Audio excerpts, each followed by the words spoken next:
Robin Bailey steps into the limelight of Richard Gordon's comedy set in a gentleman's club.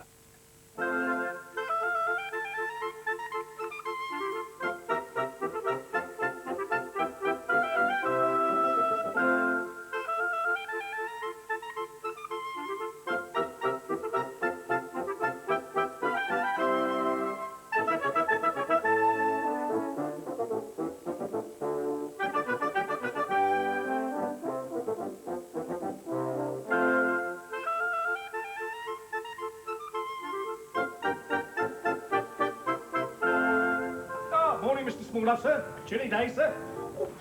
I do believe, for once, I've got a letter for you, sir. Yes, it's, No, I'm sorry, sir. They all seem to be for Mr. Smith. A very busy gentleman, sir. Good morning, Mr. Smallove. How are you this morning?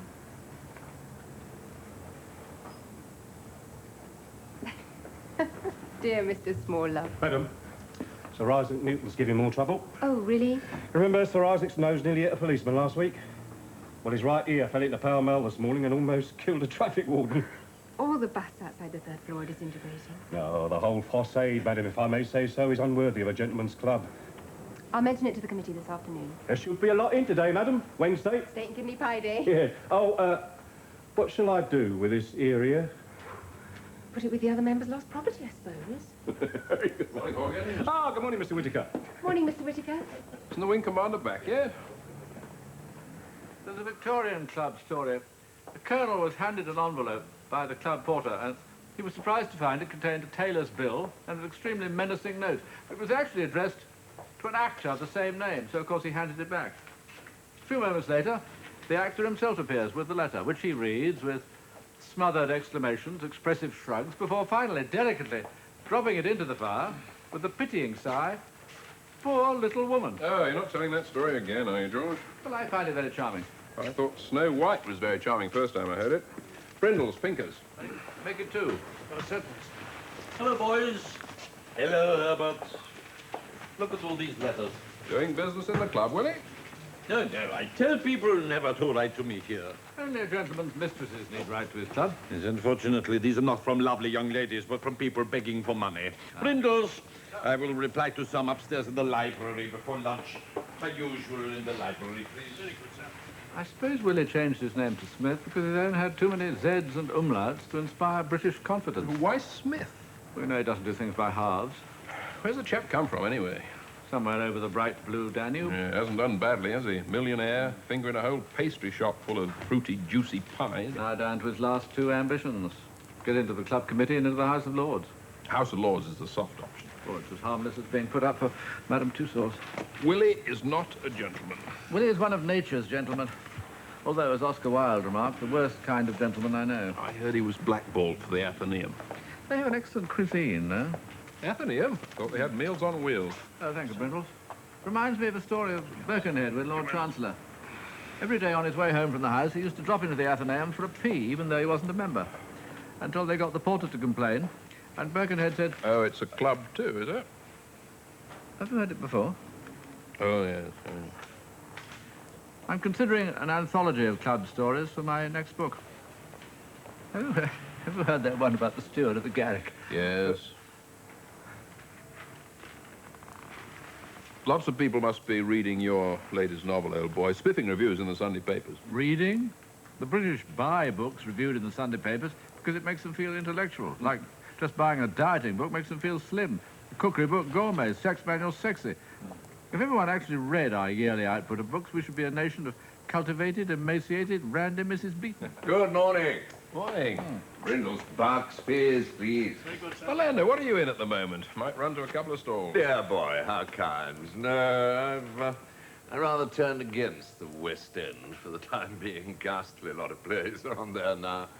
So many revivals. Shaftesbury Avenue is rather like the gravedigger scene in Hamlet. I think I was in most of them when they first opened. I saw one of your old movies, Orlando. I had to stay in last Sunday afternoon. Go with dear Kenny Moore, delicious Kay Kendall. Must have been made about 40 years ago. Something like that. You know, the biggest shock to the drama since miracle plays shifted out of the church into the marketplace in the 13th century is old movies on TV. Ah, thank you, Brindles. You see, the performances of Garrick, Keane, Beerbohm Tree are melted into air, into thin air. Today's so-called film stars will probably go on flickering into eternity. You know, the Bucks Fizz here at the Albany is quite the most glorious in London. Except at Bucks, naturally. Ah, half a dozen Whitstables and a half bottle of the Widow make a luncheon fit for a king. Orlando, when I first saw you, you were a king. King Richard III. Ah, now is the winter of our discontent made glorious summer by the son of York. Yes, it's a lovely part. Though, of course, the hunchback was always a bit of a bore. I just arrived in England. I was but a boy. I had no money. I sat up there in the gods. Your wonderful performance made me realize what England is all about. As Richard III is full of scheming, murder, treachery, and sex, I suppose you're quite right. I remember it was at the Old Wick. Old Wick, yes. Charming little theatre. Of course, it's quite impossible to get to over the river. I adore the theatre, Orlando, but it does so ruin the evening. Eat first and you sleep. Eat after, and your tummy rumbles disturb the stalls right through the last act. By the time, at the end, you needed a horse. I wept. My horse. A kingdom for my horse. How kind, dear boy. I have never forgotten it. How very kind.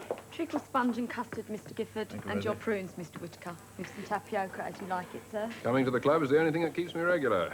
Tinker, tailor, soldier, sailor, rich man, poor man, beggar man, Rosie, you've given me too many.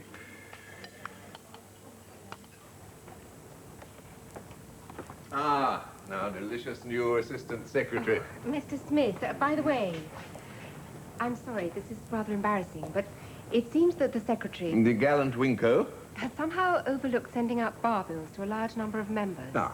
They go back quite a way. Some of them to the victory celebrations at the end of the war. I'm afraid yours has got rather big, sir. I'll settle it right away. I don't have my checkbook with me. Next time I'm in the club. Of course, sir. Oh, what fun. Let's see who's dead. Oh, Thumpers. I thought he'd snuffed it years ago. Ah, and old Corkery. Mind you, it wasn't surprising. Rate he knocked back the gravy in the bar. You always know when the days are getting shorter. The club death notices get longer. Yes, by the middle of winter, sometimes you can hardly see the bloody lunch menu. Sorry. Gentlemen, I shall be taking the committee meeting this afternoon. The wing commander considered I should get as much experience as possible with the members. It was very wise. Yes. Winko always was a lazy sod. May I?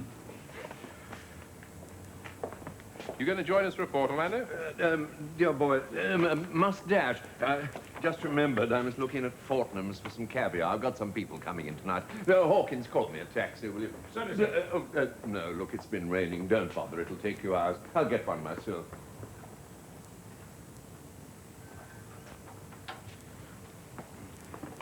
No black ball. No black ball. No black ball. I declare all 3 members elected. Last was a close run thing. Labour MP, very decent chap. You know that Aubrey Whittaker over there tried getting up a gang to blackball him. No. Said he wasn't a gentleman. There's a good deal of bullying goes on behind the bike sheds. But Lord Cotswold and Mr. Whittaker always seem so nice and friendly. Gentlemen are a tribe utterly ruthless in defending themselves. Come along, you chaps. There's a good deal of business to get through yet. The next item on the agenda, the Assistant Secretary will read from the suggestions book. That a pair of budgerigars be installed to brighten up the morning room. What? Oh, no, I hardly think so. Ridiculous. That on sausage and mash day, stewed onions be added to the dish. Yes, excellent idea. Recommended to the Kitchen Committee. Next item. A member resigning from the club, Lord Cotswold, Mr. Tankerton. Tanker? Yes, his letter is sadly short. I regret that I am shortly to be declared bankrupt and resign from the Albany Club to spare myself the ignominy of being expelled. It's well known in the city. Came unstuck in cocoa. Yes, the club rules say that any bankrupt ceases to be a member ipso facto. Would it be doing the decent thing, accepting his resignation? Or before the event? Yes. Yes. Oh, agreed? Yes. Would you send the necessary letter, Miss Frobisher, and add the club's sympathy? Next. A member has written complaining In the past 12 months, I have had 5 umbrellas taken, entirely by mistake on every occasion, I'm sure, from the stand outside the Porter's Lodge, despite their being engraved with my initials and latterly my full name. Will the committee consider taking drastic action against such inconsiderate and immoral members? Well, I think if a member brings his umbrella into the club on a wet day, it's a risky mistake. Members regard umbrellas as communal property. Yes, like library books. All the novels I've written and given to the club library have been pinched. I'd be worried if they weren't. I'd be losing my popularity. No action. The club's annual dinner, Lord Cotswold. The secretary regrets he'll be on leave. Oh, what date is that? The first Wednesday in June. Oh, Derby Day. Well, he would be on leave, wouldn't he? Well, I propose that Miss Frobisher takes his place. But I'm a woman. So's the Queen. Are we agreed? Agreed. What's this? Inviting the Queen? It'll be the most frightful fuss. Place swarming with policemen. Have to build a special bog. No, no, gentlemen, not the Queen, Miss Frobisher. The committee does need, nevertheless, to select a member to act as guest of honour at the dinner. I propose Harold Macmillan. Here, here. But you can't, dear boy. He's dead. He isn't. Well, he was dead in the Times. Well, I thought I hadn't seen him much in the club recently. Well, that would account for it. Everybody seems to be dead nowadays. Not that it matters much, as one can't remember who is and who isn't. Gentlemen, gentlemen, please. I propose as guest of honour, Willie Smith. Willie? Willie's been very good to us, Aubrey. He paid for the modernisation of the kitchen when it was officially shut by that ghastly little Inspector chappie. I'm hoping, with a little encouragement, that he will now pay for the refurbishment of the club frontage, which is falling into pell-mell like the walls of Jericho. Yes, but Willie. I mean, this is a club for gentlemen. Oh, come of it, Aubrey. It's a club for people like you and me. If you're so keen on being a gentleman, Aubrey, the most gentlemanly thing we can all do is to invite Willie. Agreed. Agreed? Agreed. Well, I suppose so. Good. Will you send the requisite letter, please, Miss Frobisher? Willie who? Thank you, Brindles. Are you still going to the club dinner, old boy? Whatever. You know, I wouldn't miss it for the world. Tribal feast. Suppose it'll be beef Wellington again. Odd the way the same members go to the club dinners as go to the memorial services, irrespective of the menu or corpse of the day. In a club, it's not who you are, but what you are that matters. Same at school or joining the army. Now going to jail. What gets my goat about Willie is the way he uses his money to try and buy cheap popularity. Dear boy, the only failure in Willie's life is becoming an English gentleman. Other Englishmen fail at that. Yes, but look at someone like Orlando. I mean, he's frightfully rich, like all these film stars, but in the club, he behaves like an ordinary decent chap. He was dreadfully cut up when his wife died. Oh, I'm sure he's got plenty of mistresses to stop his bed getting cold. Wonder where he lives. Oh, I don't know. Got a flat in Park Lane, I suppose.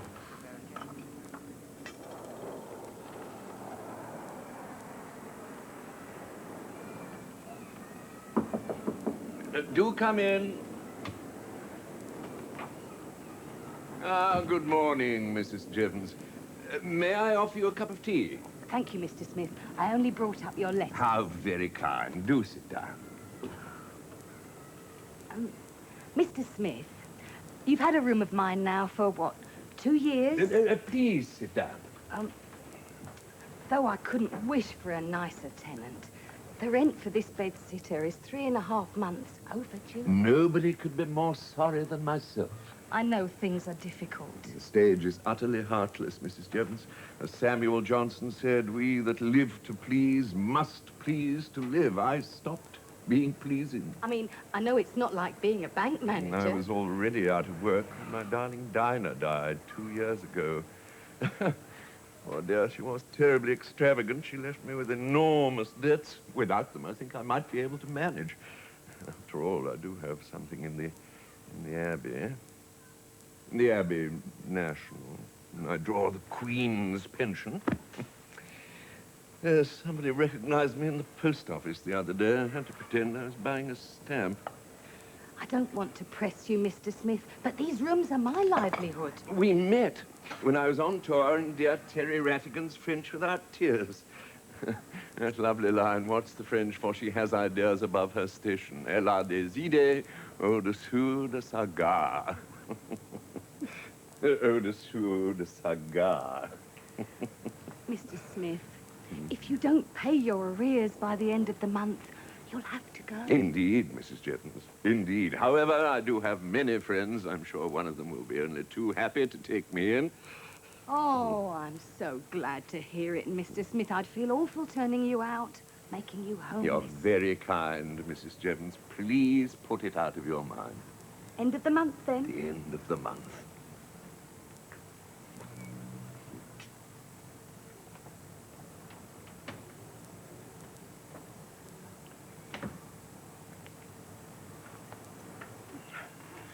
Dear sir, unless...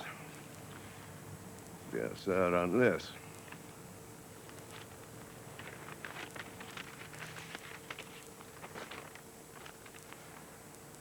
Dear sir, let me make your fortune on the stock exchange.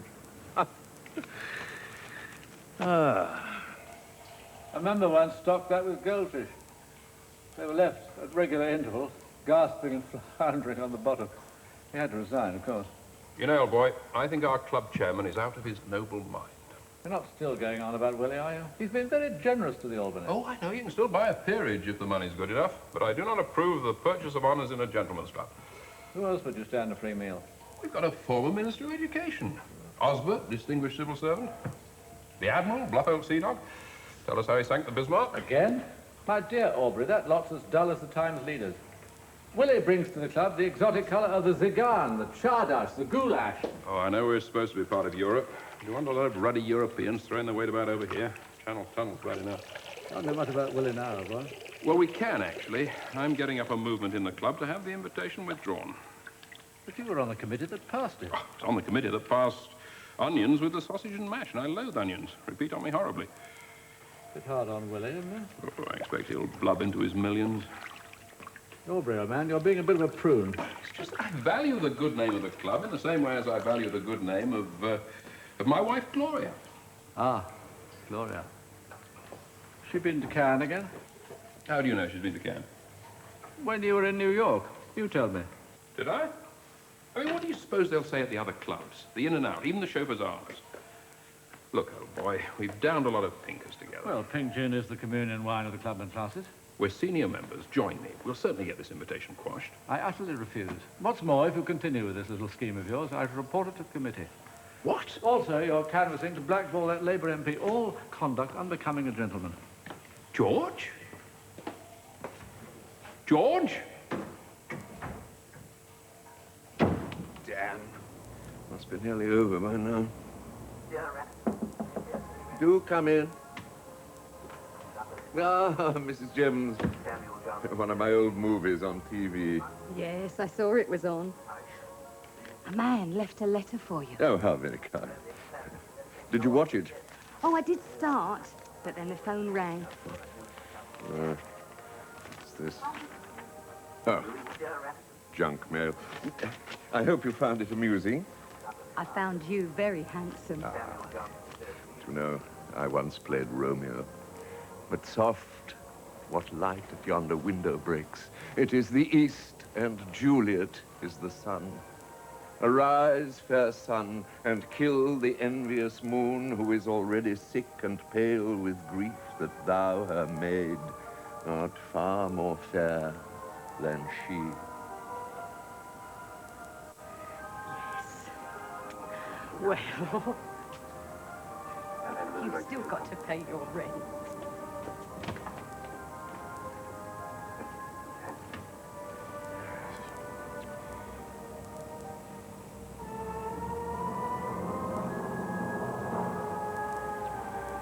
The end, indeed.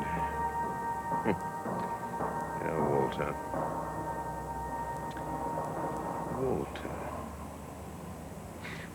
Walter. Morning, Hawkins. Ah, good morning, sir. A lot of letters for you today, sir.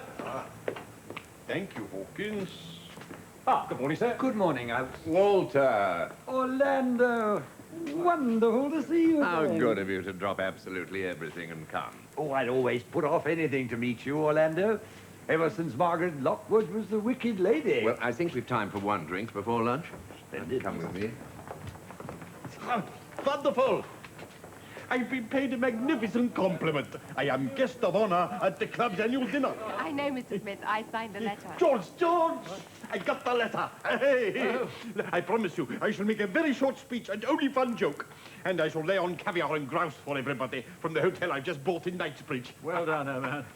This is the most exciting thing in my life. I am like a cat with 9 tails. But, Mr. Smith, you must have so many exciting things in your life. No. This is the club. This is different.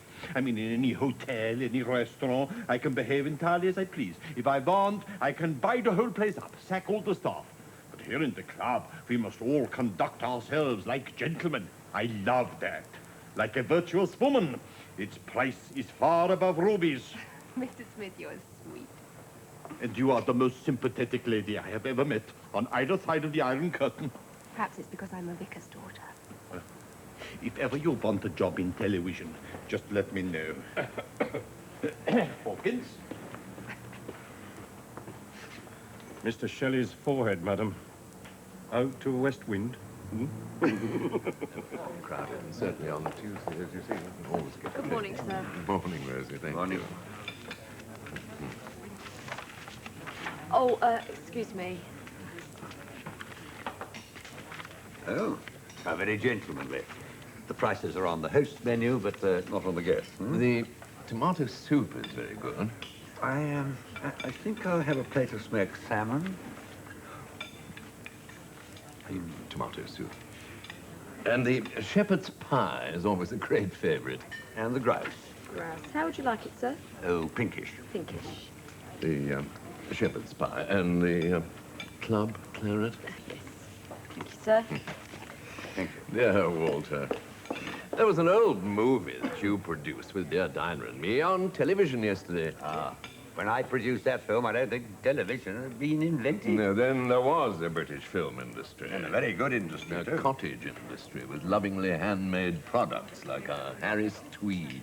Movie making was so easy. Thank you, Brindles. I can't tell you how impressed I am with this club of yours, Orlando. Beautiful paintings, wonderful woodwork, starched linen. It's priceless. Hello, Orlando. Hello, Billy. You had the film on my TV channel yesterday. I had the studio specially recorded. I shall stay up tonight to watch it. How nice. Who's that? Billy Smith, you know, the multi-millionaire. Here is just an ordinary member of the club. The possession of a large sum of money is not, as some people think, a virtue. Nor, as some other people think, is the possession of none. Walter, it's really rather embarrassing, but do you think you could make me a small loan? Just the odd $1,000. Just to tide me over. Orlando, you mean you want to borrow money from me? I'm afraid I'm reduced to that. My dear chap, I haven't produced a film since Joan Collins was a prefect at the Rank Charm School. I grabbed this opportunity of meeting you today because I hoped that I could borrow some money from you.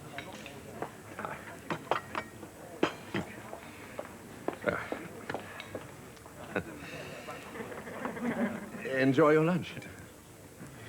Miss Frobisher, George, excuse me. I must talk to you urgently. Something terrible has happened. Read this. Dear Mr. Smith, as attempts to obtain a reply from your home address have repeatedly failed, we are obliged to seek you at your club. Unless our client's accounts are settled by next Friday, we shall file a petition of bankruptcy against you. My dear Willie. No. The thumbscrews are not on me. It's addressed to Mr. Orlando Smith. I have opened another member's letter. What a frightful thing to do in the club. Poor Orlando.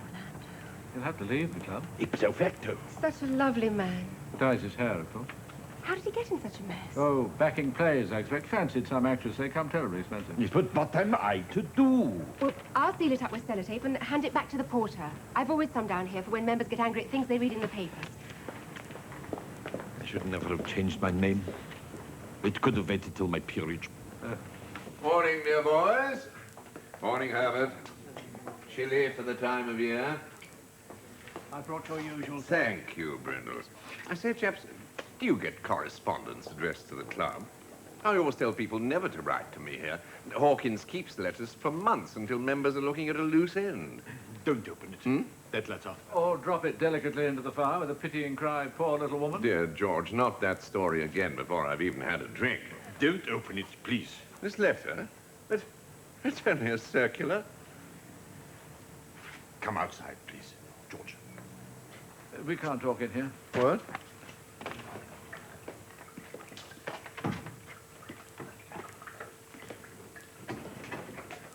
I opened your letter in error.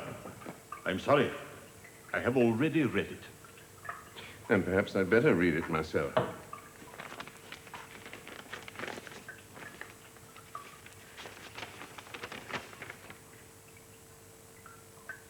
Well, I tried spinning out the last act as long as possible.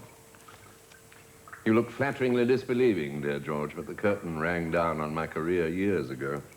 Oh, nobody in the club noticed, of course. Acting is not thought by gentlemen to be a serious occupation. But you were always nipping out to Cartier and Harrods after lunch. Well, I haven't seen the inside of those places for many a long year. Oh, I had to keep up a bright shell, like those lovely plover's eggs I enjoyed so much every May. Oh, I shall miss the old club frightfully. Ever since my dear wife died and I moved into that bed-sitter, the only touch of my grandeur left was coming here whenever I dared afford it. Farewell, dear old club. Farewell. Farewell to all my greatness. This is the state of man. Today he puts forth tender leaves of hope, tomorrow blossoms, and bears his blushing honors thick upon him. The third day comes a frost. A killing frost.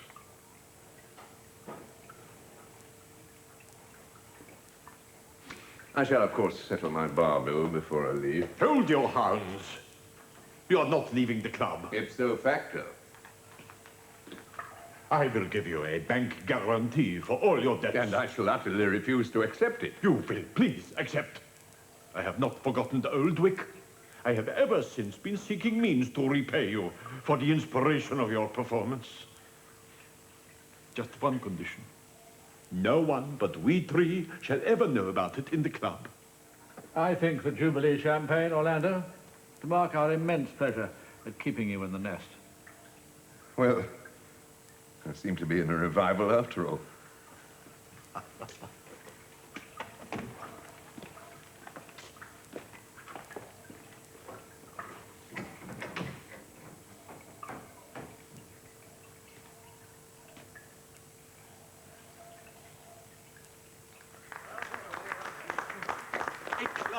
A club is friendship in four walls. We see each other growing perhaps richer, perhaps poorer, sometimes fatter, always older. We die, but we are still thought of in the club. Often it seems to me rather more fondly than when we are alive. Oh dear, I'm getting serious. I promise you one joke, here it is. When another and more famous Smith, the great F.E., Lord Birkenhead, was every day on his way home from the House of Lords, he used to call in at the Athenaeum to do pee-pees. When the porter at the Athenaeum complained, Lord Birkenhead said, "Oh, it's a club too, is it?" Do you think they've heard it before? Oh, no, Willie, hardly at all. Carry on, Willie. You're an asset to the club. Well, as I was saying, sometimes we seem in danger of falling down the stairs or into the hands of the medical profession. An asset to the We are Why a this change of band heart? brothers. Oh, I just sat down and thought about it for a while. A band of brothers with no hatchet exactly to did you sit down grind. and think? Lady and gentlemen, the club. The club. Oh, it's a club too, is it?